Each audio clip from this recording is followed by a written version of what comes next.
Elimde tek bir kutu var ama içinde iki farklı ışık, bir tripod, bir masa kolu ve 20'den fazla da gobo yani desen şablonu var. SmallRig bu sefer tek bir ürün değil, tam bir ışık sistemi gönderdi. Bugün bu paketin her parçasını tek tek açacağız ve test edeceğiz. İlk olarak SmallRig'den Honey'e teşekkür etmek istiyorum. Evet, az önce de belirttiğim gibi bugün içerik üreticilerin, vloggerların ve hatta fotoğrafçıların dahi cebine tam oturacak bir sisteme bakıyoruz. SmallRig yaratıcı ışık kiti. Bu kit dahilindeki ürünler aynı zamanda ayrı olarak da bulunabiliyor. Yani kit olarak satın almak istemezseniz anlatacağım ürünlerden işinize yarayanı ayrı olarak da satın alabilirsiniz. Bu sebeple tüm ürün kutularının açılışını ekrana veriyor olacağım ki ne satın aldığınızı ve paket içerisinden neler çıkacağını bilin. Bu set gibi kit olarak satın alırsanız da tüm bu videodaki ürünlerin paketinizden çıkmasını bekleyebilirsiniz. İlk olarak fokuslanabilen video ışığı olan RF20C ve bu ışığı monte edebileceğiniz RT190 tripod kutularını açalım. RF05 ve Magic Arm kutu açılışı da birazdan gelecek. RF20C kutusu oldukça mütevazi, 20 adet desen şablonu, ışığın önüne takarak desen şablonlarını kullanmak için silikon bir tutucu, şarj etmek için tip A'dan tip C'ye kablo ve elbette 20 watt gücünde RF20C de burada. Ve son olarak da güzel bir de taşıma çantası çıkıyor. RT190 içeriği ise taşıma çantası ile alüminyum malzemeden tasarlanmış bir stüdyo ışık tripodu ve 2 tane de alyan anahtar çıkıyor. RF20C adındaki 20'den de anlaşılacağı üzere 20 watt gücünde, 20 cm uzunluğunda ve 4.9 cm çapında silindir şeklinde tasarlanmış, 520 gram ağırlığı ile de tamamen portatif ve kompakt diyebileceğim fokuslanabilen bir video ışığı. Dahili olarak bulunan 2 adet 5000 mAh'lik bataryası sayesinde tam güçle 1,5 saat ışığı kullanmanıza olanak tanıyor. Eğer gücü yarıya alır ve 10 watt olarak kullanırsanız tam 3,5 saat kullanabiliyorsunuz. 10 Watt da çok gelirse 6 Watt güç ile kullandığınızda da tam 6 saat boyunca bu ışığı kesintisiz olarak kullanabiliyorsunuz. Bu da yetmedi mi? Kullanım anında ışığınızı aynı anda da şarj edebiliyorsunuz. 20 Watt gücü dizginleyebilmek için içerisinde yine alüminyumdan yapılmış bir soğutucu ve bir de fan bulunuyor. Bu arada bilmenize yarar var. Fan biraz ses yapabiliyor. Hemen ilk konumuza gelelim. Ham güç. RF20C 1 metre mesafede tam 5400 lüks, yarım metrede ise 5600 Kelvin ile 6000 lüks çıkış verebiliyor. Bu kendi sınıfındaki birçok pil destekli ışığın üzerinde bir rakam. Ama asıl önemli olan da CRI değeri 97 ve TLCI değeri de 99. Bunun ne anlama geldiğini açayım. CRI yani Color Rendering Index bir ışık kaynağının nesnelerin gerçek rengini ne kadar doğru yansıttığını ölçüyor. 95 üzeri bir CRI cilt tonlarının kumaşlarının ürün renklerinin kamerada gerçek hayattaki gibi görünmesi demek. Bu ürün çekimi yapanlar için bu rakam kritik. Bu sayede post prodüksiyonda da renk düzeltmeye daha az zaman harcarsınız. Ayrıca ışık tek renkte sınırlı değil. Beyaz 5600K ile kırmızı, mor, turuncu ve cam göbeği olmak üzere 5 farklı renk seçeneği de sunuyor. Yani bu ışığı sadece ana aydınlatma değil, aynı zamanda yaratıcı arka plan ve rim light olarak da kullanabiliyorsunuz. Kısa bir karşılaştırma yapalım. Piyasadaki çoğu cep boyutu LED ışık ya düşük CRI değeriyle renkleri soluk gösteriyor ya da tek renk sıcaklığıyla sınırlı kalıyor. RF20C'nin bu iki sorunu aynı anda çözmesi onu sadece parlak değil, aynı zamanda güvenilir bir de ışık yapıyor. Yani ne çektiğinizi bilerek çekiyorsunuz, sürpriz renk kaymalarıyla karşılaşmıyorsunuz. Şimdi gelelim bu ürünü rakiplerinden ayıran asıl teknolojiye, Push-Pull Convex Lens sistemi. Normalde küçük LED ışıklarda ışık hüzmesi sabittir ya da açılarını değiştirmek için harici modifikasyon aksesuarları gerektirir. Softbox, sinüt, barn door gibi. RF20C'de ise lensi ileri geri kaydırarak ışık açısını 24 derece spottan 60 derece fluoda kadar mekanik olarak değiştirebiliyorsunuz. Bu benzer boyuttaki ışıklara göre yaklaşık %40 daha fazla menzil esnekliği demek. Peki bu esneklik pratikte ne işe yarıyor? Şimdi ona bakalım. Diyelim ki bir röportaj çekiyorsunuz ve arka planda küçük bir nesneye dramatik bir spot ışığı vurmak istiyorsunuz. Lensi uzatıyorsunuz, dar ve yoğun bir hüzme elde ediyorsunuz. Sonra aynı ışıkta geniş bir ortam aydınlatması yapmak istediğinizde lensi geri çekiyorsunuz ve yumuşak geniş bir float ışığına dönüşüyor. Ekstra aksesuar yok, ekstra zaman kaybı yok. Bu mekanizmanın asıl değeri tek bir ışıkla 3 farklı görevi üstlenebilmesi. Dar açıda vurgu ışığı, orta açıda portre ışığı, geniş açıda ortam aydınlatması. Normalde bunun için 3 ayrı ışık ya da 3 ayrı modifiye aksesuar taşımanız gerekirdi. Ve işte açılışta bahsettiğim kısım 20 adet Gobo ürünle birlikte geliyor. Bunlar plastik benzeri bir materyalden yapılmışlar. Bu gobolar için ışığın önüne yerleştirilen küçük desen şablonları diyebiliriz. Ve ışığın zeminle veya arka planla projekte ettiği desenleri yansıtarak stüdyoya güzel bir ambiyans katıyorlar. Bu ışıkla pencere ışığı efekti, yaprak gölgeleri, jaluzi desenleri, hatta özel logolar bile oluşturabilirsiniz. Bu özellik normalde çok daha büyük ve pahalı stüdyo ışıklarında bulunur. Burada ise SmallRig cebe sığan bir ürüne entegre etmiş. Küçük bir ipucu da vereyim burada. Ben örnek olması için duvara yansıttım ama duvara değil de arka planda bir objeye, mesela bir bitkiye, bir rafa, bir perdeye gibi hafif bir açıyla vurdurursanız desen daha 3 boyutlu ve doğal görünüyor. Düz bir duvara dik açıyla vurdurmak deseni biraz yassı ve 2 boyutlu gösterebiliyor. Yine de elbette dilediğiniz açıda ve duvarda rahatlıkla kullanabilirsiniz bu arkadaşları. Bir de daha iyi sonuç için SmallRig SP Air Spotlight isimli bir diğer ekipmanı da satın alabilirsiniz. Bu ekstra ekipmanla birlikte 4 kat daha fazla ışık yanında ekstra 10 tane manyetik goboya da sahip oluyorsunuz.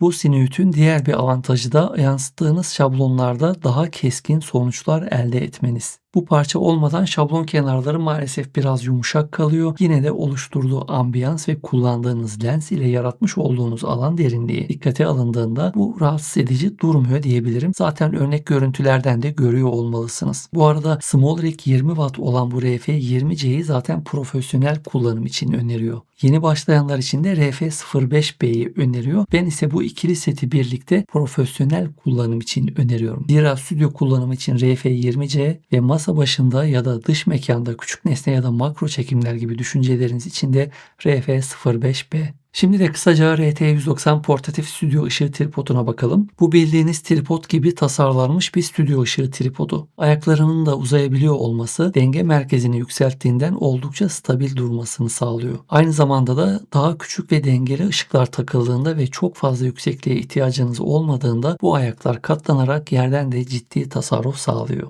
Şimdi de kutudan çıkan ikinci parçaya gelelim. RF05B. Bunu RF20C'nin küçük ve çok yönlü kardeşi olarak düşünebilirsiniz. Küçük ama gerçekten de oldukça çok yönlü. Zira kutu içeriği RF20C'ye kıyasla oldukça zengin diyebilirim. Hemen kutu içeriğine bakalım. Fiyatına göre kesinlikle çok kaliteli bulduğum malzeme ve tasarımı ile RF05B.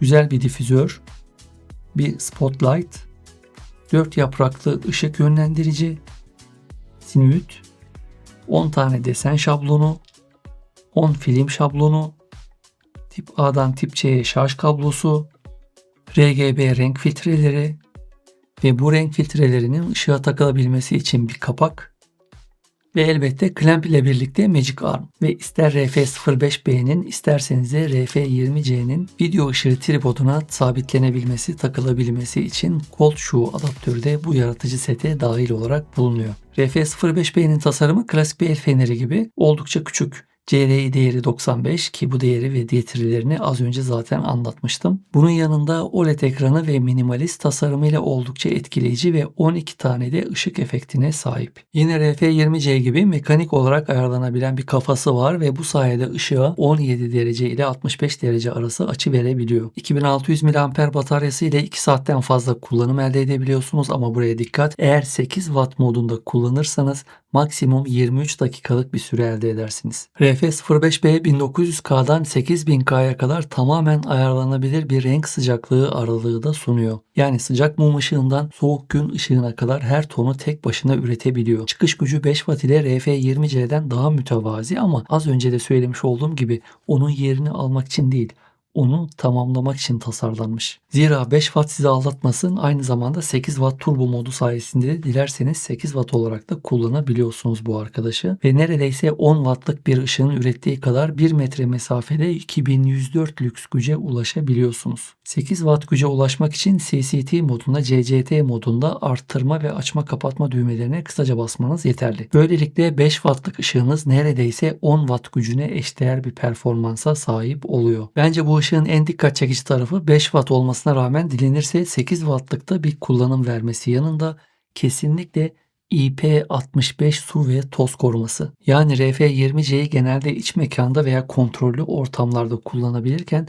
RF05B'yi dış mekan çekimlerinde hatta hafif yağmurda bile güvenle kullanabiliyorsunuz. Ayrıca kendi içinde difüzör, barn door, sinüit yanında 10 tane gobo ve 10 tane de film slaytları ile geliyor. Yani ikinci bir mini stüdyo almış oluyorsunuz desem kesinlikle yalan söylemiş olmam diye düşünüyorum. Pratikte kullanım senaryosu olarak RF20C'yi arka planda dramatik bir ışık olarak, RF05B'yi ise öznenin yüzünde yumuşak ve ayarlanabilir bir K-Light olarak da kullanabilirsiniz. İki ışığı birlikte kullanınca tek bir ışıkla asla elde edemeyeceğiniz katmanlı bir aydınlatma kullanımına da sahip oluyorsunuz. Bir başka pratik kullanım mesela gece dışarıda vlog çekerken RF05B'yi yağmurda çekilmeden de kullanabiliyorsunuz. RF20C'yi ise yalnızca korunaklı ortamlarda ana ışık olarak konumlandırabiliyorsunuz. Bu tek bir sistemin hem iç hem de dış mekan senaryolarını kapsaması demek oluyor. Bu arada dış mekan derken eğer sizler de ben gibi makro ya da yakın çekim tutkunuysanız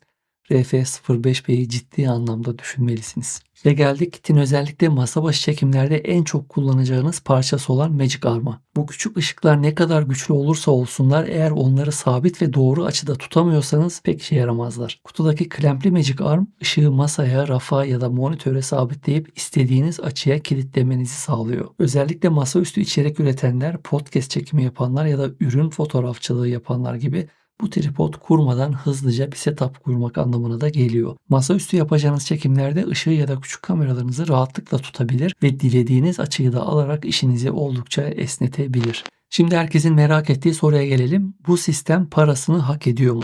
RF20C tek başına satıldığında benzer çıkış gücü ve CRI değerine sahip stüdyo tipi ışıklara göre oldukça uygun bir fiyat segmentinde konumlanabiliyor. Bu şekilde set halinde yani RT190 portatif stüdyo ışığı tripodu, RF05B ve de Magic Arm'ı da aynı kutuda aldığınızda aslında 4 ürünü hatta bir de Cold Shoe adaptörü var. Toplamda 5 ayrı ürünü ayrı ayrı satın almanın toplam maliyetinden daha düşük bir bütçeyle çıkıyorsunuz. Elbette bu en ucuz seçenek anlamına gelmiyor. Piyasada daha düşük fiyatlı tek renkli ve zoom özelliği olmayan ışıklar da mevcut. Ama CRI 97 mekanik zoom lens, gobo seti ve ikinci bir ayarlanabilir ışığı aynı pakette bu kalitede ve bu fiyat aralığında bulmak pek mümkün değil diye düşünüyorum. Yani bence fiyat konusunda gayet makul. Yine de en baştan da dediğim gibi set olarak düşünmezseniz bile yalnızca ihtiyacınız olan parçaları da satın alarak kullanabilirsiniz. Peki bu sistem tam olarak kime hitap ediyor? Şunlar için mükemmel diyebilirim. Mesela vloggerlar, düğün fotoğrafçıları, makro fotoğrafçılar, ürün çekimi yapanlar, sahne arkası içerik üreten YouTuber'lar, podcast, masaüstü setup kuranlar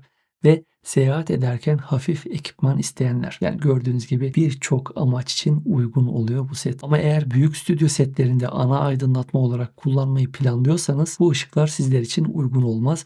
Bu sistem daha çok destekleyici rim, arka plan, aksan ışığı olarak tasarlanmış. Ana K-Light olarak daha büyük panel ışıklara bakmanız gerekebilir. Aynı şekilde çok büyük mekanları tek başına aydınlatmak istiyorsanız da bu ışıkların gücü sınırlı kalabilir. Özetleyecek olursak bu paketi tek bir ışık olarak değil 5 parçalı bir mini stüdyo sistemi olarak düşünün. RF20C sert ve yönlü aksan ışığı için Cold Shoe adaptörü ve RT190 onu sabitlemek için, RF05B yumuşak ve ayarlanabilir ana ışık için, masa kolu ise daha çok RF05B'yi sabitlemek için. Bu beşi bir arada set çoğu insanın düşüncesi olan tek bir büyük softbox'tan çok daha esnek bir sonuç verecektir. Eğer siz de kompakt ama çok yönlü bir aydınlatma sistemi arıyorsanız aşağıdaki linkten bu ürünleri inceleyebilirsiniz. Bu videoyu beğendiyseniz like atmayı unutmayın. Işık setinizle ilgili sorularınızı yorumlara yazın. Bildiğiniz gibi hepsini ben tek tek okuyorum ve vakit buldukça da elimden geldikçe cevaplamaya çalışıyorum. Bir sonraki videomda görüşmek üzere diyorum. Sağlıkla kalın.